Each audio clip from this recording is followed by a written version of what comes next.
আসসালামু আলাইকুম এবং নমস্কার। যারা গত কয়েক মাস ধরে ভারতীয় ট্যুরিস্ট ভিসার জন্য অপেক্ষা করতে করতে ক্লান্ত হয়ে পড়েছেন, আজকের ভিডিওটি শুধুমাত্র তাদের জন্য। দীর্ঘ প্রতীক্ষার পর অবশেষে এক বিশাল ঘোষণা আসতে যাচ্ছে।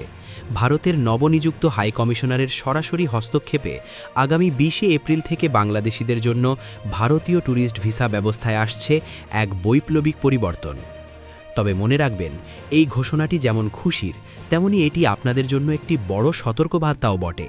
কারণ 20 এপ্রিল থেকে শুধু ভিসাই চালু হচ্ছে না, বরং আবেদনের প্রতিটি ধাপে যুক্ত করা হয়েছে কিছু কঠিন শর্ত। আপনি যদি এই নতুন নিয়মগুলো না মেনে আবেদন করেন, তবে আপনার ভিসা পাওয়ার সম্ভাবনা শূন্যের কোঠায় নেমে আসবে। কি সেই পরিবর্তন, আর কেন 20 এপ্রিল তারিখটি বেছে নেওয়া হলো, সবকিছু জানতে ভিডিওটি একদম শেষ পর্যন্ত দেখুন। বন্ধুরা, আপনারা জানেন যে গত কয়েক মাস ধরে ভারতীয় ভিসার অ্যাপয়েন্টমেন্ট স্লট পাওয়া যেন সোনার হরিণ হয়ে দাঁড়িয়েছিল, কিন্তু নতুন হাই কমিশনার দায়িত্ব নেওয়ার পর থেকেই এই সংকট নিরসনে কাজ শুরু করেছেন।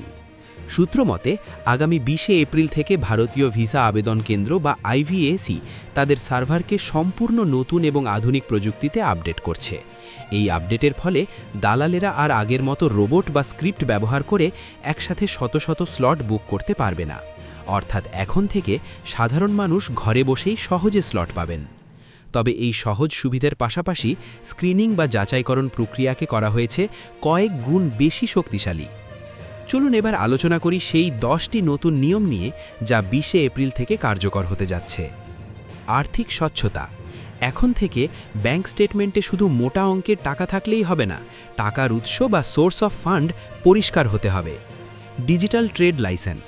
যারা ব্যবসায়ী, তাদের ট্রেড লাইসেন্স অবশ্যই কিউআর কোড যুক্ত এবং অনলাইন ভেরিফাইড হতে হবে।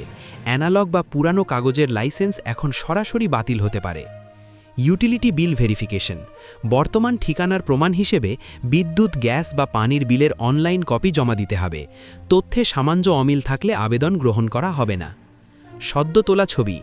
ল্যাব থেকে প্রিন্ট করা একদম সাম্প্রতিক ছবি ব্যবহার করতে হবে। কম্পিউটারে এডিট করা বা পুরানো ছবি স্ক্যান করে দিলে আপনার আবেদনটি সিস্টেম থেকে স্বয়ংক্রিয়ভাবে বাদ পড়ে যাবে। Hotel booking confirmation. ট্যুরিস্ট ভিসার ক্ষেত্রে ভারতের কোনো বৈধ হোটেলের বুকিং রিসিট থাকা বাধ্যতামূলক করা হচ্ছে, যাতে পর্যটকদের নিরাপত্তা নিশ্চিত করা যায়। দীর্ঘমেয়াদী মাল্টিপল ভিসা। যারা গত কয়েক বছরে অন্তত 2-3 বার ভারত ভ্রমণ করেছেন, তাদের জন্য 1 থেকে 5 বছরের মাল্টিপল এন্ট্রি ভিসা দেওয়ার প্রক্রিয়া আরও শিথিল সহজ করা হচ্ছে। পাসপোর্ট ও এনআইডি সামঞ্জস্য। পাসপোর্টের তথ্যের সাথে জাতীয় পরিচয়পত্রের তথ্যের এক চুলো অমিল থাকলে ভিসা রিজেক্ট হওয়ার সম্ভাবনা প্রবল। পোর্টের সুবিধা। বেনাপোল বা আগরতলা ছাড়াও অন্যান্য স্থলবন্দরের ওপর থেকে কড়াকড়ি কমিয়ে পর্যটকদের চলাচলের পথ আরও সুগম করা হচ্ছে। সরাসরি সাক্ষাৎকার, ইন্টারভিউ। বিশেষ ক্ষেত্রে হাই কমিশন থেকে আবেদনকারীকে সরাসরি কল বা ইমেল করে ছোটখাটো ইন্টারভিউ নেওয়া হতে পারে। বিমা বা ট্রাভেল ইন্স্যুরেন্স। ভ্রমণকালীন স্বাস্থ্য ঝুঁকি এড়াতে এখন থেকে আবেদনপত্রের সাথে একটি ট্রাভেল ইন্স্যুরেন্স কপি সংযুক্ত করাকে উৎসাহিত করা হচ্ছে। অনেকের মনে প্রশ্ন জাগতে পারে, ভারত সরকার কেন নিয়মগুলো এত কঠিন করছে? আসলে এই কড়াকড়ি করা হয়েছে সাধারণ মানুষের সুবিধার্থেই। ভুয়া কাগজপত্র দিয়ে যারা আবেদন করে সিস্টেম জ্যাম করে রাখে, তাদের রুখতেই এই সিদ্ধান্ত। নতুন হাই কমিশনার চান যে যারা সত্যিকার অর্থেই ভারত ঘুরতে যেতে চান, তারা যেন কোনো ভোগান্তি ছাড়াই দ্রুত ভিসা পান। তো বন্ধুরা, 20 এপ্রিলের জন্য আপনারা কতটা প্রস্তুত? আপনার কাগজপত্র সব ঠিক আছে তো?